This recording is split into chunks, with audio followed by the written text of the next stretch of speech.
Chemical change and chemical bond म्हणजे रासायनिक बदल आणि रासायनिक बंध. Two types of changes. Chemical चेंजचे दोन प्रकार पडतात. नंबर 1,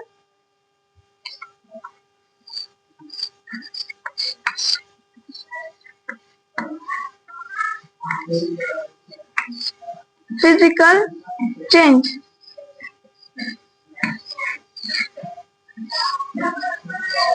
फिजिकल चेंज म्हणजे भौतिक बदल. ज्याची स्टेट शेप म्हणजे बदलतो त्याला फिजिकल चेंज असे म्हणतात. जी प्रोसेस रिव्हर्सिबल असते त्याला आपण फिजिकल चेंज असे म्हणतो. एक्झाम्पल, आईस म्हणजे बर्फ. बर्फाला जर आपण मेल्ट केले तर त्याचे वॉटर होते, म्हणजे वॉटर मध्ये त्याचे रूपांतर होते. आणि जर आपण वॉटरला जर आईस म्हणजे आता जे वॉटर आहे, वॉटर पासून आईस तयार होते, म्हणजे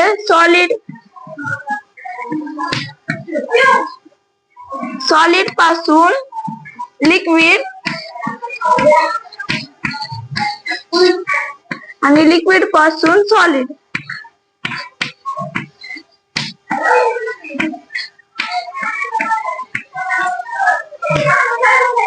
आता आपले जे रबर असते त्याला तर आपण असं खेचलं तर त्याचं पुन्हा आपण सोडून दिलं तर ते आहे त्या स्थितीत येते.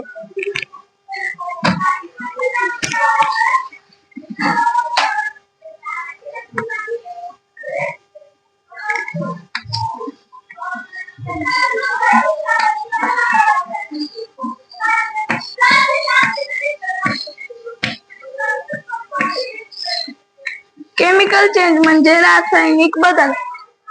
जसे की जी प्रोसेस ही इनरिव्हर्सिबल असते त्याला आपण केमिकल चेंज असे म्हणतो. जसे की cooking of food.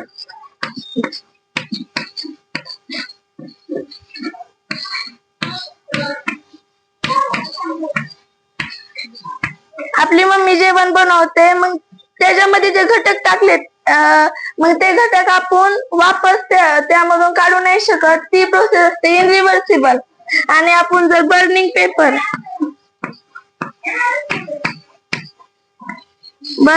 Of paper, आपण जर एखादा कागद जाळला तर तो आहे त्या स्थितीत आपण आणू नाही शकत.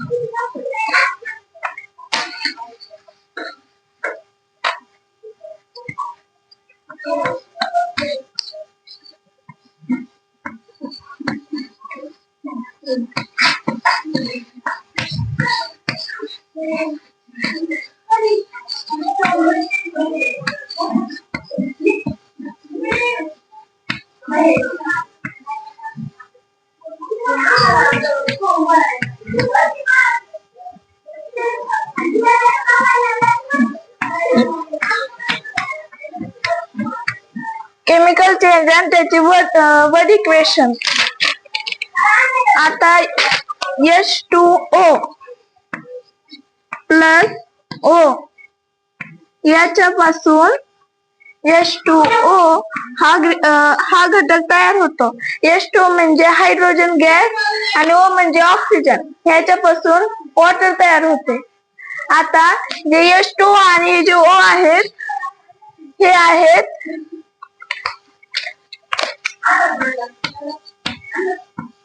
रिएक्टंट. ह्या ज्या दोन घटक आहेत हे रिएक्टंट. ह्या दोन रिएक्टंट पासून हा जे वॉटर आहे तो म्हणजे एक प्रोडक्ट तयार होतो. दोन रिएक्टंट पासून एक घटक तयार होतो, त्याला आपण प्रोडक्ट असे म्हणतो. जे रिएक्टंट असतात ते लेफ्ट साइडला लिहितात व जे प्रोडक्ट असतात ते राईट साइडला लिहितात. आणि ह्या एरोला फ्रॉम असे म्हणतात. आणि रिएक्टंट आणि प्रोडक्ट यांच्यामध्ये हा एरो असतो. रिएक्टंट असतात ते ओरिजिनल सबस्टन्स असतात आणि जे प्रोडक्ट असतात ते न्यू सबस्टन्स क्रिएट करतात.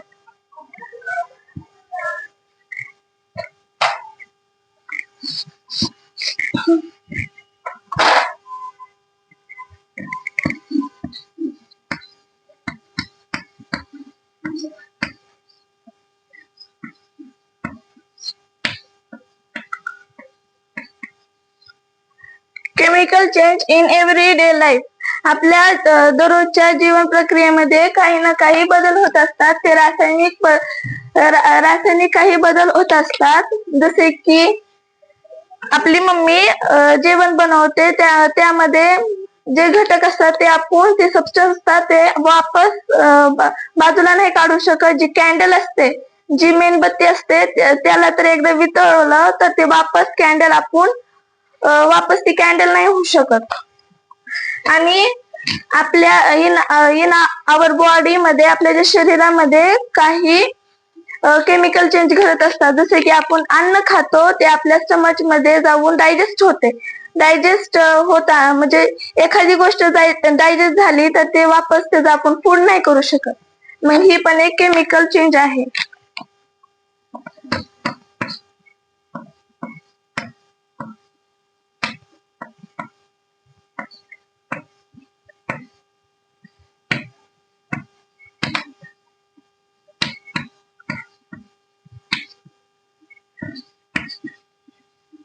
Natural chemical change.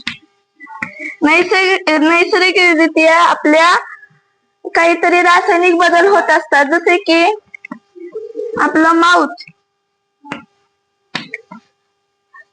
माउथ मधून स्टमच मध्ये आपलं फूड जातं. स्टमच मधून त्याचं ग्लुकोज होतं.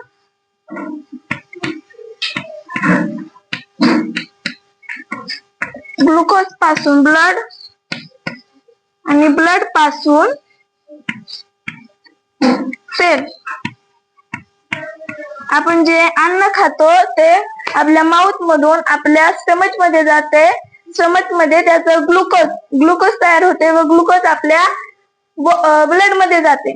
आता जे ब्लड आहे ते आपल्या ऑर्गन सिस्टीम कडे जाणार आहे. मग ऑर्गन सिस्टीम ही सेल पासून तयार झालेली आहे, म्हणून ते ब्लड आपल्या सेल मध्ये जाणार. म्हणजे ही जी नॅचरल रित्या जी केमिकल प्रोसेस आहे ती आपल्या सेल्स मध्ये जाणार. नोज.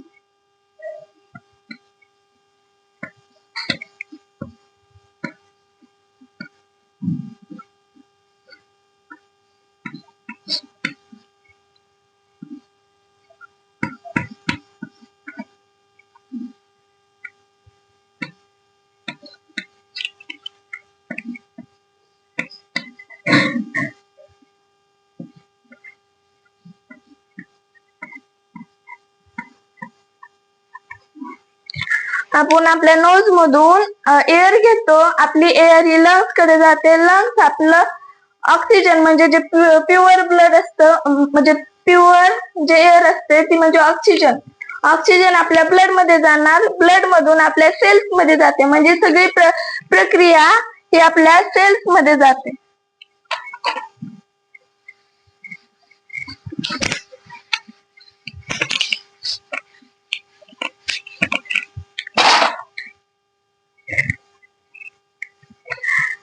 आपण इनहेलेशन मध्ये आपण आपलं ऑक्सिजन, एक्झलेशन मध्ये आपण जे कार्बन डायऑक्साईड सोडत असतो.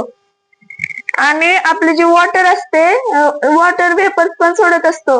आता ग्लुकोज हे रिएक्टन्स आहेत, ऑक्सिजन हे रिलीज होऊन कार्बन डायऑक्साईड आणि वॉटर सोडतात.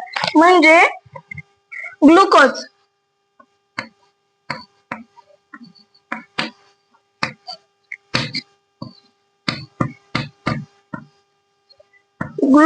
Plus oxygen form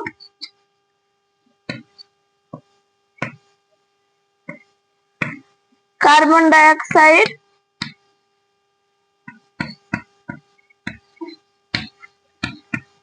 plus water.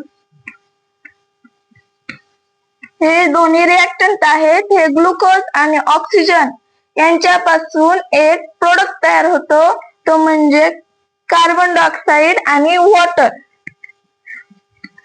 म्हणजे ही झाली केमिकल इक्वेशन. आता त्याची वर्ड इक्वेशन.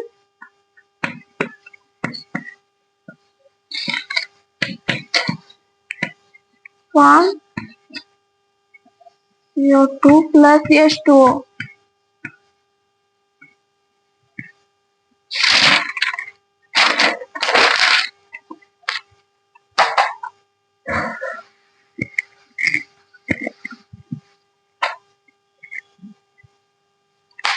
काही मॅन मेड केमिकल चेंज असतात, जसे की बर्निंग ऑफ पेपर, म्हणजे आपण एखादा कागद जाळला तर तो आपण वापस त्याचे आहे त्या कागदामध्ये रूपांतर करू शकत नाही. आणि कोल्ड ड्रिंक, एखादा आपण कोल्ड ड्रिंक बनवली आहे त्याच्यामध्ये जे ऍसिड टाकलंय ते वापस आपण ऍसिड त्यामधून काढू नाही शकत. काही फ्युल्स असतात, वूड, कोल आणि पेट्रोल, एलपीजी गॅस यासारखे जे घटक असतात ते कार्बन तयार करतात. ते काय करतात? Create carbon. कार्बनची ऑक्सिजन बरोबर अभिक्रिया होऊन ते कार्बन डायऑक्साईड तयार करतात.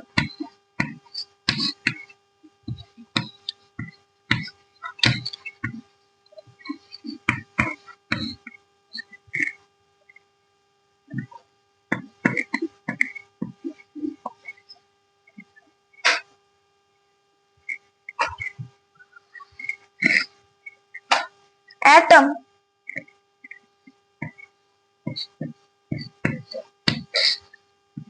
ऍटम म्हणजे अणु. अणुचे दोन प्रकार पडतात,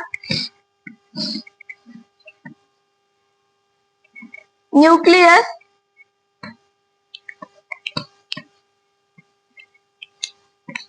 आणि ऑर्बिट.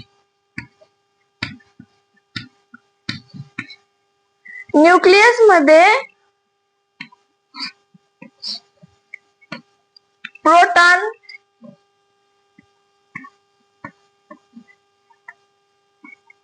आणि न्यूट्रॉन्स असतात.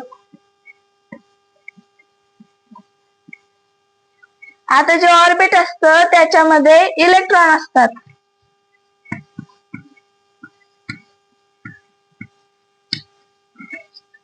आता जे प्रोटॉन असतात त्याच्यामध्ये पॉझिटिव्ह चार्ज असतो. न्यूट्रॉन हे न्यूट्रल असते.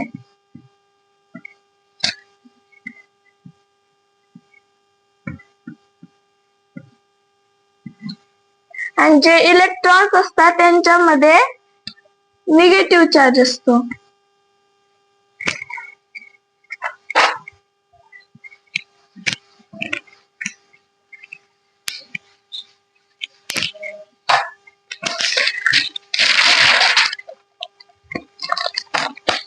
जे ॲटॉमिक नंबर असतात त्याच्यामध्ये नंबर ऑफ इलेक्ट्रॉन असतात व जे ॲटॉमिक मास असते त्याच्यामध्ये नंबर ऑफ प्रोटॉन आणि नंबर ऑफ न्यूट्रॉन असतात.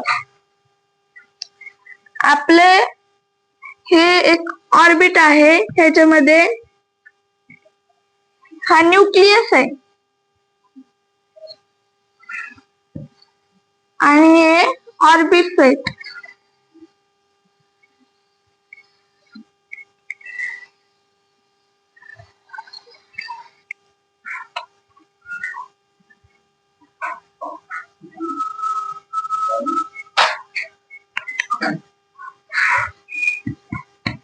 के, एल, एम आणि एन. आता ह्याच्यामध्ये दोन जे इलेक्ट्रॉन्स असतात, म्हणजे ह्याचा एक फॉर्म्युला आहे 2n². ह्याचा नंबर 1 आहे. k is equal to 2 multiply n, म्हणजे k चा नंबर 1 आहे. 1 चा स्क्वेअर 2 मल्टिप्लाय 1 चा square 1 is equal to 2. k ह्यामध्ये दोन इलेक्ट्रॉन्स असतात. l नंबर 2 आहे, त्याचा स्क्वेअर 2 मल्टिप्लाय 2 चा square 4 is equal to 8. l मध्ये 8 इलेक्ट्रॉन असतात. m चा नंबर 3 आहे. 3 चा स्क्वेअर हा 9 आहे. m मध्ये 18 इलेक्ट्रॉन असतात. n 2 multiply 4 plus 12 2 multiply 16 32. N मध्ये 32 इलेक्ट्रॉन्स असतात.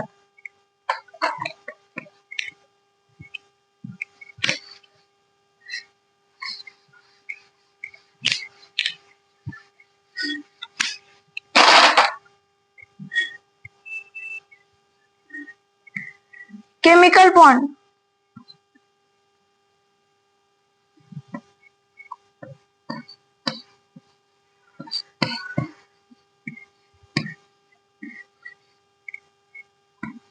रासायनिक बंध म्हणजे केमिकल बॉन्ड हे दोन प्रकारचे असतात, आयनिक बॉन्ड आणि कोव्हलंट बॉन्ड. जो आयनिक बॉन्ड असतो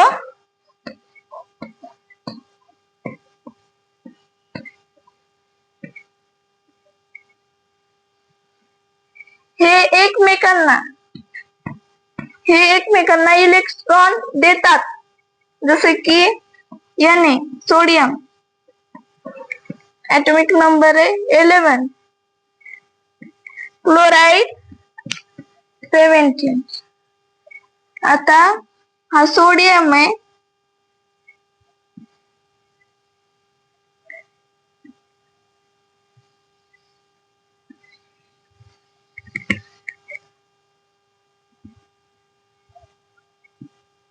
के मध्ये 2 असतात, एल मध्ये 8.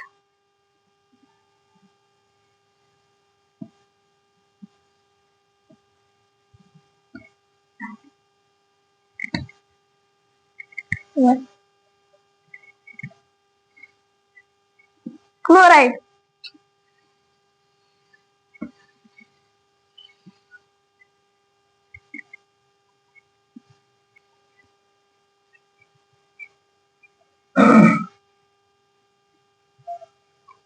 के मध्ये 2,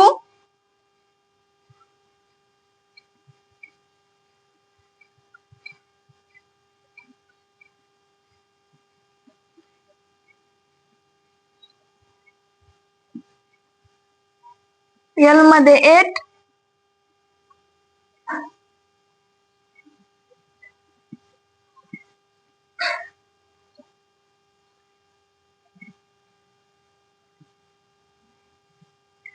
मग ह्याच्यामधला हा जो एक इलेक्ट्रॉन आहे ह्याची आवश्यकता ह्या क्लोराइडला आहे. मग हा तर ह्याच्याकडून सारे घेऊ नाही शकणार, पण हा ह्याला देऊ शकतो.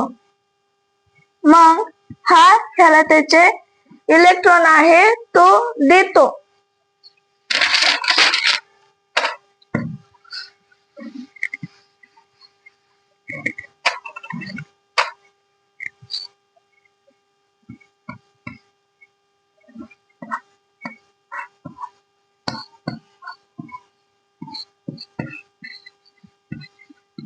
कोव्हलंट बॉन्ड हे एकमेकांना त्यांचे इलेक्ट्रॉन शेअर करतात, जसे की हायड्रोजन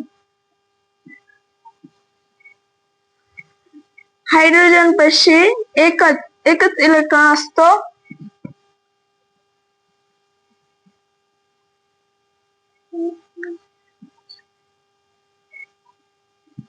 मग हा त्याला देत नाही, तर तो त्याशी शेअर करतो.